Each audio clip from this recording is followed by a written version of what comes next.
원장님 안녕하세요. 저는 2달 전 무턱 보형물 수술을 했고요. 근데 이시림이 생겼다. 수면 시간이 적을수록 이시림이 잘 느껴집니다. 이빨 사이가 살짝 부어 있어서 치은염일 가능성도 있는 것 같지만 보형물과 연관짓게 되네요. 자, 이렇게 되면은 인터넷 보실 일이 아니라 치과 가서 확인하셔야 됩니다, 여러분. 이러면 인터넷 보면서 혼자 자가 진단하려고 하지 마세요. 치은염일 가능성도 많아요. 그러니까 치과 가서 확인하시는 게 맞죠. 또한 턱 당김에 스트레스 받고 있습니다. 말할 때 입술 밑도 땡기고 발음도 잘 안 되니까 불편해요.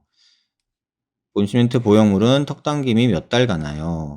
턱 당김이 몇 달 가는 거는 크게 없어요. 수술하고 나서 대부분 보형물 놓고서 환자분들은 되게 편한 네 하시는 경우가 많아요.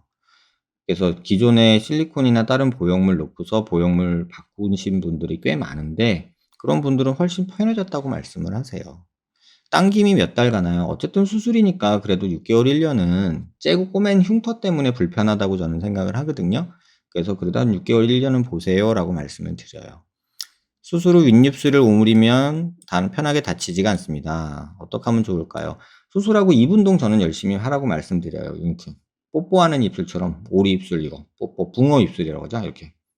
이렇게 하면 여기 근육이 좀 풀리면서 입 닫는 게 훨씬 편해져요. 시간이 지나면 턱 근육이 늘어나 입술 다치게 될 수 있나요? 거의 다친다고 봅니다. 네, 그러니까 이거 너무 예민해 하시면 안 돼요. 첫 수술 후 튀어나온 부위가 만져져서 위치 조정 때문에 총 2번이나 수술을 했는데 시간이 오래 지나면 다시 개방할 수도 있나요? 문제가 있다면 열어야겠죠. 걱정 많고 스트레스 받는데 혼자 고민해서 인터넷 찾아보면 걱정이 더 많아집니다, 여러분. 그냥 병원 가세요. 가까운 병원 가서 이빨 때문인 거, 치아 때문에 그런 거 같으면 치과 가시고, 만약에 턱에 보형물 넣은 게 잘못된 거 같으면 CT 찍어서 확인하면 되는 거예요. 근데 왜 그거를 인터넷 보면서 고민하면서 막 걱정하고 그러시는지 모르겠어요. 전화하지 마세요. 가서 CT 찍어 보세요. 정 안 되면 저한테라도 오세요. CT 찍어서 봐야 돼요. 경험상 시간 지나면 괜찮았다거나, 이거 뭐 병원 전화하면은 수술한 병원에서 대부분 이렇게 얘기하잖아요. 근데 지금 같은 경우 증상이 발현이 됐다면, 이가 시린다던가 이러면 보형물 위치 확인해 보세요. 그게 제일 좋아요. 예전에 썼던 글인데 이거 한번 보여드릴게요. 치아 뿌리가, 이 뿌리가 지금 보면 여기까지 있거든요. 이렇게. 아마 얘 뿌리는 아마 요렇게까지 있을 거예요. 근데 보형물이 이렇게 위에 들어가 있으면요, 이 뿌리 건드릴 수 있어요. 살짝 느낌이 이상하고 뭐 시리고 그럴 수 있어요. 근데 턱 보형물은 여기 들어가 있어야 되는 거예요. 무턱인 경우에. 근데 이렇게 위에 올라가 있는 경우들이 종종 있단 말이에요. 지금 치아 뿌리가 이 사진 같은 경우 요렇게 있을 거란 말이에요. 이렇게. 근데 보형물이 뼈침씩 생기면서 뿌리를 건드리잖아요. 그러면 그런 증상이 생길 수도 있어요. 그렇다는 게 아니라. 그래서 CT 찍어서 확인해 봐야 돼요. 그리고 보형물은 이렇게 들어가 있어야 돼요. 밑에. 요 뼈 경계면 따라서.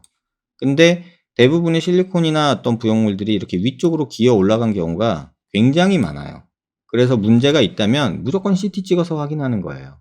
글로 아무리 얘기해봤자요, 알 수가 없어요.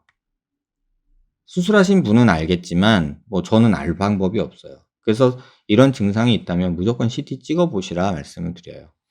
여기도 뭐 뼈짐식이 많다고 생각할 수 있겠지만 이거 자로 재보면요, 1mm 정도밖에 안 돼요. 그래서 이렇게 뼈가 주저앉은 모습으로 보이는 게 뼈침식이라고 얘기를 하는데, 이게 뭐 계속 진행하면서 뭐 뼈가 빵꾸가 나고 이런 건 아니에요. 아까 말씀드린 대로.